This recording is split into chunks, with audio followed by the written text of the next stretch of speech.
All right, art metals. I want to get this effect on the back plate for my metalscape. And this little test I did was done using vinegar, and the fumes from the vinegar that reacted with this is copper and created this color. So if this is something that you want, on the back counter there is all of this. All right, so any of these containers can be used for this method, or if you want something more textured, I'll show you how to do that in just a second. So I started this back plate at about 8:30 this morning. It's about 11 o'clock, and it's already starting to react with the copper. So this is my fuming chamber, we'll call it. And I just poured maybe about 1/4 of an inch of vinegar at the bottom of this pencil case. These are these little stilts.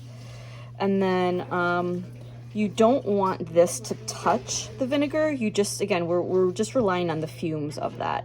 And even in those 2.5 hours, this is what it's doing to the top. But if I flip it over, you can see that it's already starting to turn that area blue.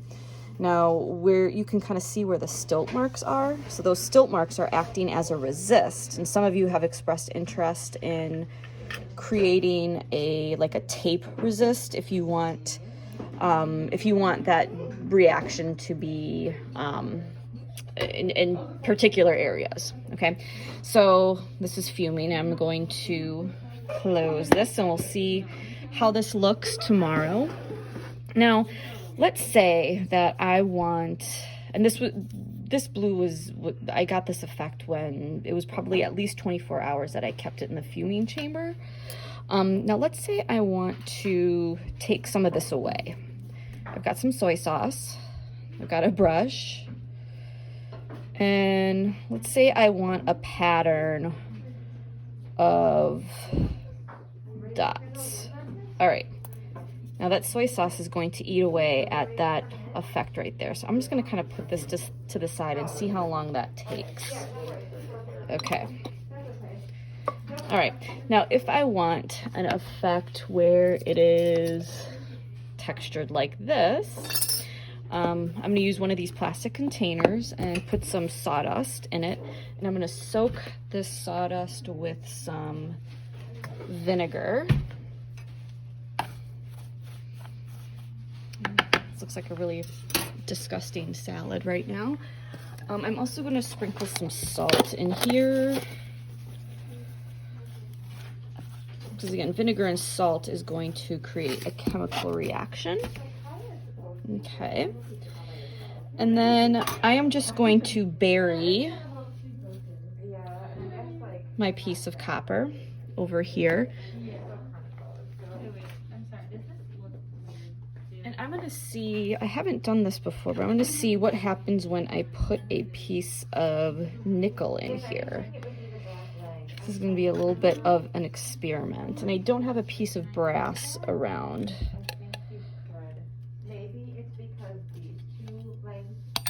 Okay, I'll bury this in here.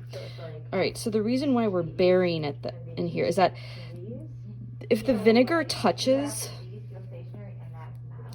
actually touches the copper, it's going to resist any color.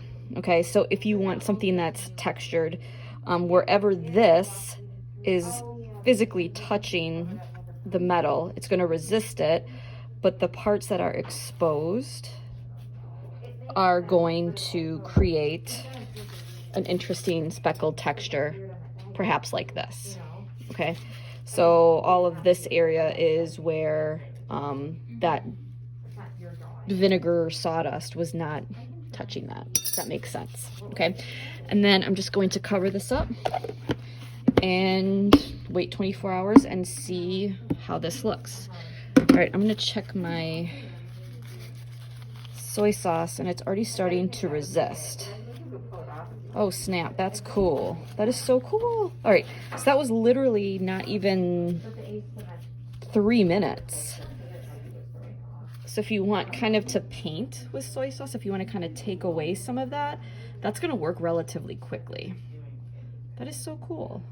Okay, so that's all I got. Okay, bye. Okay, I'm gonna add one more thing to this little situation right here.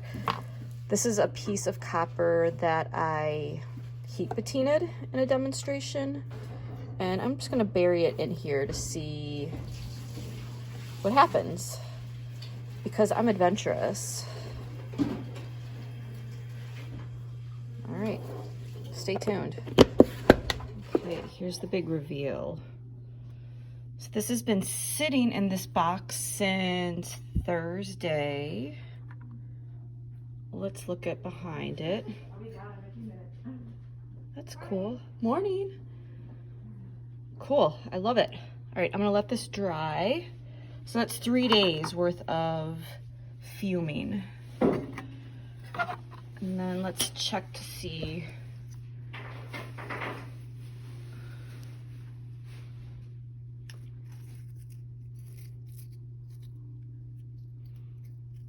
Okay, so I got that speckled. I anticipated that. And then I think there's a piece of brass in here. Okay. And this was a piece that was heat patinaed, so it wasn't clean when it went in. Oh. All right, let's see if I put any more in there. All right. So this is the back plate that I'm going to use for my metalscape. Okay, I just ran these underneath some water, and that's kind of an interesting effect. Blues and reds, oranges.